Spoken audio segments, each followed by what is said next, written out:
मुग्धा और उसकी सास के बीच पूरा समय सास के किसी न किसी काम को लेकर मतभेद चलते ही रहते हैं। बहू, ओ बहू, जरा चाय बना दे। मुग्धा चाय लेकर आती है। ये लीजिए, और कुछ चाहिए? अरे नहीं, बस चाय पीने का मन था, जाओ तुम दूसरा काम करो। चाय पीने की थोड़ी देर बाद सास दोबारा मुग्धा को आवाज लगाती है। अरे बहू रे, आओ बहू, जरा हलवा तो बना दे, मीठा खाने को मन हो रहा है। इसी तरह मुग्धा की सास पूरा समय कोई ना कोई काम बताकर उसे रसोई से बाहर तक निकलने नहीं देती।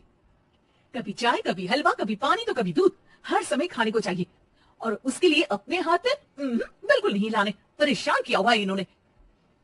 सास की जबरदस्ती परेशान करने की आदतों से दुखी मुग्धा एक शाम सचिन के साथ अपने कमरे में बैठी हुई बात कर रही होती है। सुनो जी, मम्मी जी की ये जानबूझकर मुझे परेशान करने की फरमाइशों से मैं बहुत फ्रस्ट्रेट हो चुकी हूँ। पूरे दिन में एक सेकंड का आराम नहीं मिलता। रसोई से बाहर कदम रखती नहीं कि बहू ये बना दे, बहू रे वो बना दे। अरे इनकी फरमाइशें चलती रहती है। अरे मुग्धा, माँ खाने की शौकीन है, पर उम्र हो चली है, खुद खाना नहीं बना सकती, इसलिए तुमसे बोलती है। अरे तो शौक भी उम्र देख कर रखने चाहिए ना। समझ में नहीं आता, हर समय फेविकॉल का जोड़ लगाए सोफे से चिपके बैठी रहती है। इतना सब डाइजेस्ट कैसे हो जाता है उन्हें? अरे तुम मेरी माँ से इतनी नफरत कैसे कर सकती हो? मैं उसे नफरत नहीं करती जी, बस परेशान हूँ। जहाँ मुग्धा अपने पति से ये सब बोल रही होती है, वहीं उसकी सास भी कमरे के बाहर दरवाजे से कान लगाए सारी बातें सुन रही होती है और अगली दोपहर रसोई में मुग्धा के पास जाती है। बहू, आज ना मेरा कुछ मसालेदार खाने का मन है।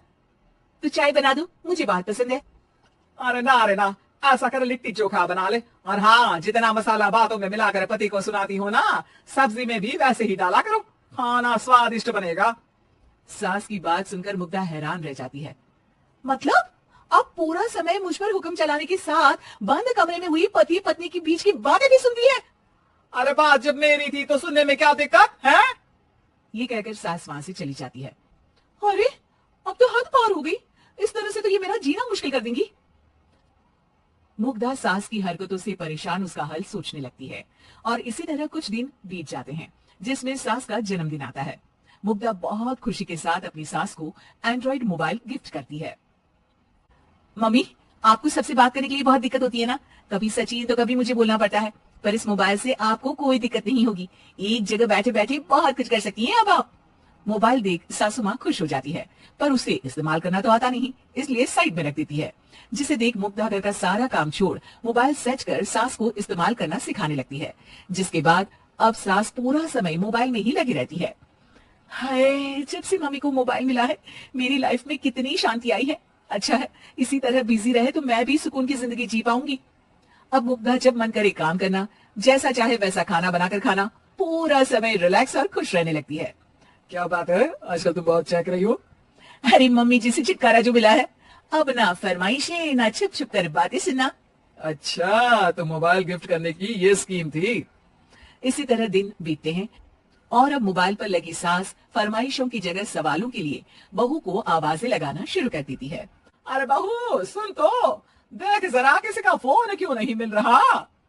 रिचार्ज खत्म हो गया है, पर अभी 4 दिन पहले ही तो मैंने किया था, इतनी जल्दी कैसे खत्म हो गया? अरे मैंने कल तेरी कनाडा वाली मौसी सास से 3 घंटे बात की थी ना। क्या इतना महंगा तो मोबाइल भी नहीं आया जितना महंगा इसका रिचार्ज पड़ रहा है। इसके बाद तो जैसे मुग्धा के दिन की 24 घंटे में से 20 घंटे सास के पास उनके मोबाइल रिलेटेड प्रॉब्लम सॉल्व करने की ड्यूटी ही बन जाती है। अरे मुग्धा, ये मोबाइल में अचानक तेरी मौसी सास की शक्ल क्यों दिखने लगी, और ये तो हिल भी रही है? मम्मी, ये गूगल डुओ का वीडियो कॉल है, इसमें आप बात करने के साथ एक दूसरे की शक्ल भी देख सकती हो। अच्छा, ये तूने मुझे पहले क्यों नहीं बताया? अब बताने के लिए पहले नहीं बताया। इसी बीच सचिन भी वहां जाता है और सास अपनी वीडियो कॉल में बिजी हो जाती है। क्यों, सास बहू में क्या गपशप चल रही है? इसे गपशप नहीं, दिमाग का दही होना बोलते हैं। पर तुम तो मम्मी को मोबाइल देकर बहुत खुश थी, फिर क्या हुआ? हाँ, उसका सुकून भी कुछ ही दिन मिला। अब घर के टंटे खत्म हुए तो मोबाइल की टिंग टिंग शुरू हो गई। देखो भाई, कुछ पाने के लिए कुछ खोना तो पड़ता है। आखिर तुमने मोबाइल अपने फायदे के लिए ही तो दिया है, तो फिर सवालों के जवाब भी देने पड़ेंगे, क्योंकि जब तक उनके हाथ में ये फुथरू रहेगा, तुम्हारी लाइफ में प्राइवेसी और सुकून रहेंगे।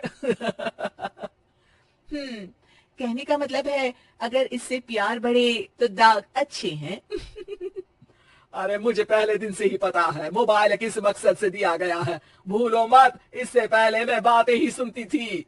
सास की ये बात सुनकर मुग्धा शॉक में और सचिन हंसता रह जाता है।